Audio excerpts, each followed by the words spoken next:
Oh hi there big boys, and welcome to my review of Witch Thief for the Nintendo Switch.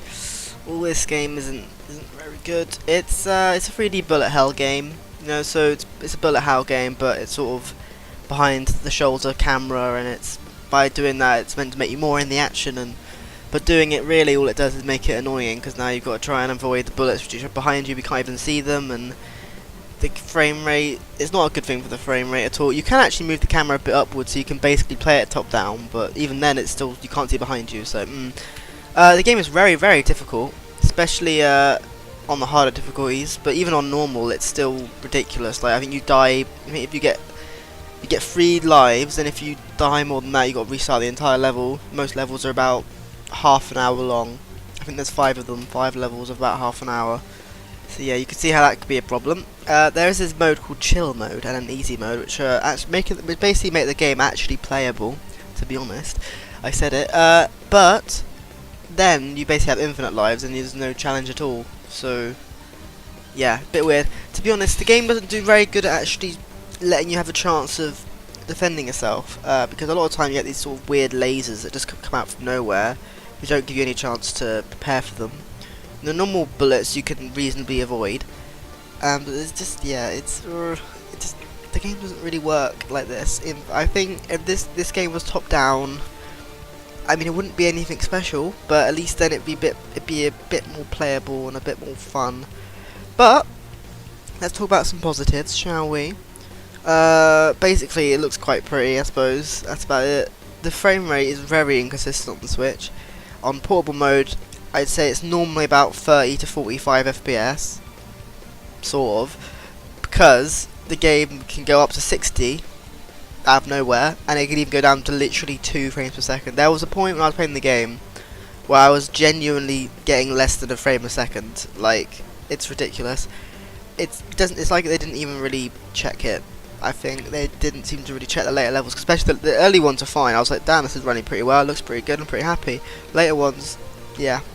And to be honest, the levels do get a bit repetitive, and the game doesn't really change. The final boss didn't even feel like a final boss. I mean, there is a story, but I don't think anyone cares. The art sort of stays mostly the same, even though admittedly it looks quite good. Yeah, there's no haptics, so there's no HD haptics or anything really, so that's a bit boring. That would have been nice to make it feel a bit better. And it does have touchscreen support for some reason, kind of. The menus can actually be done in touchscreen fully. That's quite good. I quite like that. It's quite useful. In game, if you basically touch the screen anywhere, your camera will go flying about like it's trying to use a mouse instead of. So I think what they've done is basically try to simulate a mouse, or maybe it just is a native thing with. I think it is Unity using it. That you can just, click this. The camera's going to go to where that would be in world space or whatever. So that doesn't really work. But it's there, I guess, if you want to use that for some reason.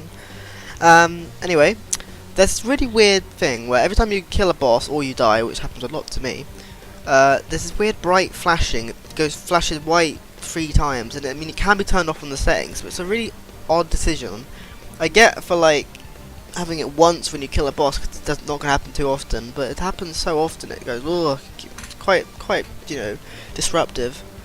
And also the game is really quite short. It's about 2 hours long. I mean, it's designed to be replayed, because there's scores and whatever, and different difficulties, and there's 4 different characters as well with different abilities, which you unlock over the course of the game, which is pretty cool. But to be honest, I don't know, after I beat it, I was like, okay, good, let's delete that off my Switch then.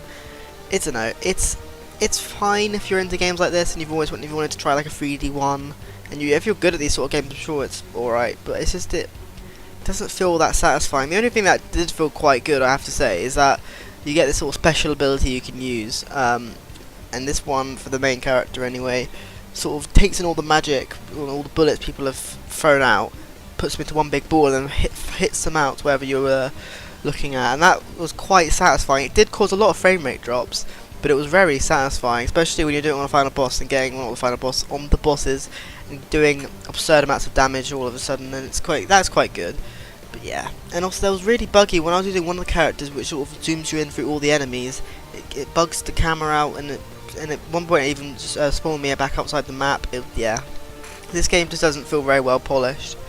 to be honest, I can't really recommend it unless you're a big fan of the genre. If you're a big fan of the genre, like Two-Who or whatever, then I'm sure you'll probably find something good about this game. But personally, if you're just a standard person, you're going to find the easy mode too boring, and you know the other difficulty is too hard. So yeah, I wouldn't really recommend this game, to be honest. But still, it's there if you want it. Right, so thanks for watching, big boys. I'll see you some point in time, and bye.